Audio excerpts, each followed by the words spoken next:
Welcome to my channel computer skills with Hina Chaudhary.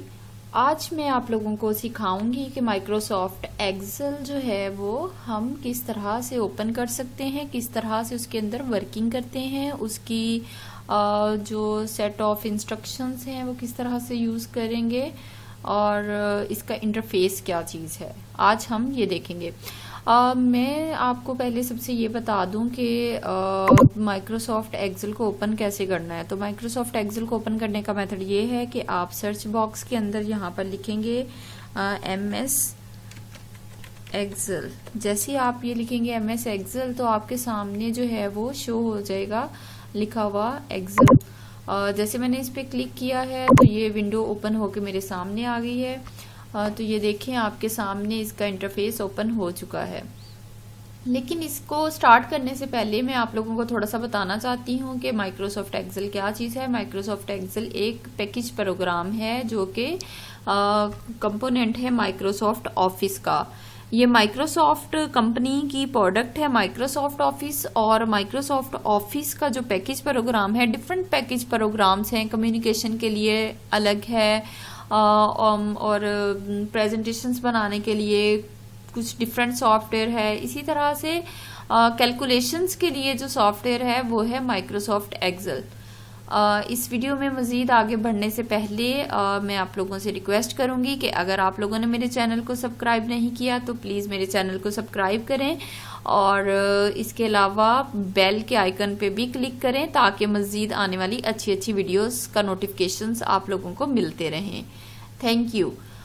तो Microsoft Excel को हमने स्टार्ट किस तरह से करना है, हमने सबसे पहले क्लिक करना है ब्लैंक वर्कबुक पे। अगर आप माइक्रोसॉफ्ट एक्सेल में नए हैं और नई फाइल बनाना चाह रहे हैं, लेकिन अगर आप माइक्रोसॉफ्ट एक्सेल को न्यू फाइल बनाना नहीं चाह रहे, आप चाहते हैं कि पहले से बनी बनाई मेरे पास कोई फाइल आ जाए, कोई सैलरी स्टेटमेंट मैंने बनानी है, कोई रिजल्ट शीट बनानी है, बैंक वोचर बनाना है या फिर किसी शॉप का बिल बनाना है, तो इस किस्म के कैलकुलेशंस के जितने भी काम हैं इन सब के लिए हम माइक्रोसॉफ्ट एक्सेल को यूज़ करते हैं। तो यहाँ पर बने बनाए टेम्पलेट्स भी हमें मिल जाएंगे माइक्रोसॉफ्ट एक्सेल के। तो टेम्पलेट्स के लिए हमें यहाँ सर्च बॉक्स में करना होगा क्लिक, और यहाँ पर हम लिखेंगे कि हमें किस चीज़ का टेम्पलेट चाहिए। हमें रिजल्ट शीट चाहिए, हमें कोई बैंक स्टेटमेंट बनानी है तो उसका टेम्पलेट, जिस चीज़ का आपको टेम्पलेट चाहिए वो आप यहाँ पर नेम टाइप करिए और उसके बाद आप सर्च के ऊपर क्लिक कर दें। बट मुझे ब्लैंक वर्कबुक बनानी है तो मैं क्या करूँगी, ब्लैंक वर्कबुक के ऊपर मैंने क्लिक किया। क्लिक करने के बाद आप देख सकते हैं कि सामने हमारे इंटरफेस ओपन हो चुका है। इस इंटरफेस में हम देखते हैं सबसे टॉप के ऊपर जो बार आ रही है वो है टाइटल बार। टाइटल बार के लेफ्ट साइड के ऊपर अगर आप देखें तो यहाँ पर क्विक एक्सेस बार आ रही है। क्विक एक्सेस बार का मतलब ये होता है कि इसमें शॉर्टली आइकन्स रख दिए जाते हैं कि जिनके ऊपर हम क्लिक करके फौरन अपना जो भी शॉर्टकट वे है, जैसे कि प्रोग्राम्स में जाके हम प्रोग्राम को ओपन नहीं करना चाहते, हम उसका शॉर्टकट बना के डेस्कटॉप पे रख लेते हैं। सेम इसी तरह से हम यहाँ मेन्यूज में या टैब्स में नहीं जाना चाहते, हम क्या करेंगे उसके शॉर्टकट्स बना के यहाँ क्विक एक्सेस बार पे रख लेंगे। डायरेक्टली यहाँ से हम इन्हें एक्सेस कर सकते हैं। तो इसी तरह से टाइटल चेक करते हैं। माइक्रोसॉफ्ट एक्सेल के अंदर आप जो भी काम करते हैं, जो भी वर्क होता है आपका, वो वर्क बुक के नाम से जाना जाता है। जैसे कि माइक्रोसॉफ्ट वर्ड के अंदर आप जो भी काम करते हैं उसको डॉक्यूमेंट बोलते हैं, लेकिन माइक्रोसॉफ्ट एक्सेल में आप जो भी काम करते हैं उसे वर्क बुक बोलते हैं। तो ये देखिए मैंने अभी तक इसका कोई भी नेम मैंने इस फाइल को अभी तक सेव नहीं किया, इसका कोई भी नेम नहीं रखा, तो बाय डिफॉल्ट इसका नेम आ रहा है वर्क बुक। इसी तरह से अगर आप इसके राइट साइड पे जाते हैं तो वहां पर आपको दिखाई देंगे विंडोज कंट्रोल बटन। ये आपकी प्रोग्राम विंडो को कंट्रोल कर रहे हैं। आपका रिसाइज करना है या मैक्सिमाइज करना है, क्लोज करना है या मिनिमाइज करना है, तो इस सारे के लिए ये विंडो कंट्रोल बटन यूज होते हैं। इसी तरह से अगर आप आते हैं टाइटल बार के बिल्कुल बिलो में, तो यहाँ पर आपको जो बार दिखाई देती है इसको हम बोलते हैं टैब्स बार। इसमें डिफरेंट टाइप के 7 टैब्स आपके अवेलेबल हैं। ये डिफरेंट टैब्स हैं। टैब इनको इस वजह से बोला जाता है कि जिसके ऊपर हम जिस भी ऑप्शन के ऊपर हम क्लिक करते हैं तो उसके नीचे एक टैब की शक्ल में ओपन होके टेबल सा आ जाता है जिसके ऊपर जो है वो सारे उसकी प्रॉपर्टीज दी गई हैं उससे रेलिवेंट। जैसे होम है तो इसकी रेलिवेंट जितनी भी प्रॉपर्टीज हैं वो यहाँ पर बार के ऊपर डिस्प्ले हो रही हैं। अब ये देखें यहाँ पर अगर देखते हैं फाइल तो इसका कलर ग्रीन है, जबकि ये सारे जो हैं वो वाइट बैकग्राउंड के साथ है। तो why file is different than other tabs. तो फाइल जो है वो बेसिकली मेन्यू है, it's not a tab.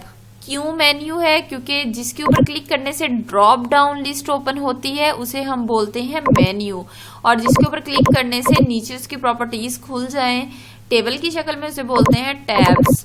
So next हम चलते हैं, यहाँ पर हमें दिखाई दे रहा है एक ये जो बार है इसको हम बोलेंगे रिबन बार या फिर इसे प्रॉपर्टी बार भी कह सकते हैं। इसी तरह से रिबन बार के बिल्कुल बिलो में अगर हम देखते हैं लेफ्ट कॉर्नर के ऊपर तो यहाँ पर हमें देखें एक बॉक्स दिखाई दे रहा है, इसे बोलते हैं नेम बॉक्स। ये बेसिकली नेम बॉक्स क्या है ये मैं अभी आपको बताती हूँ नेम बॉक्स क्या है।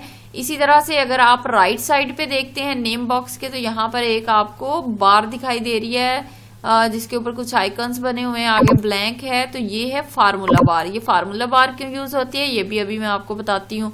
तो उससे नेक्स्ट देखें जी, हम अगर रिव्यू करें अपने बचपन के दिन तो हमें क्या होता था, हमने कोई कैलकुलेशंस का काम करना होता था तो हमें एक ऐसी बुक दी जाती थी जिसके ऊपर जो है वो छोटे छोटे खाने से बने होते थे। मतलब कि अगर हमने इंग्लिश का काम करना है तो जी 4 लाइनें लगी होती थी, और उर्दू का कोई काम करना है तो उसमें सिंगल लाइन होती थी। इसी तरह से अगर हमने कैलकुलेशंस का कोई काम करना होता था, जैसे मैथ के लिए हमें जो नोटबुक दी जाती थी उसमें छोटे छोटे से वो सेल्स बने होते थे, उसमें रोज और कॉलम्स होते थे। सेम ऐसे ही जो कैलकुलेशंस का हमने काम करना है उसके लिए हमें यहाँ पर ये ग्रिड लाइंस दिखाई दे रही हैं। इन ग्रिड लाइंस के कम्बिनेशन से जो बनता है हमारे पास वो सेल कहलाता है। अगर आप देखें कॉलम्स तो ये देखें कॉलम क्या चीज होती है, पोर्ट्रेट शेप में।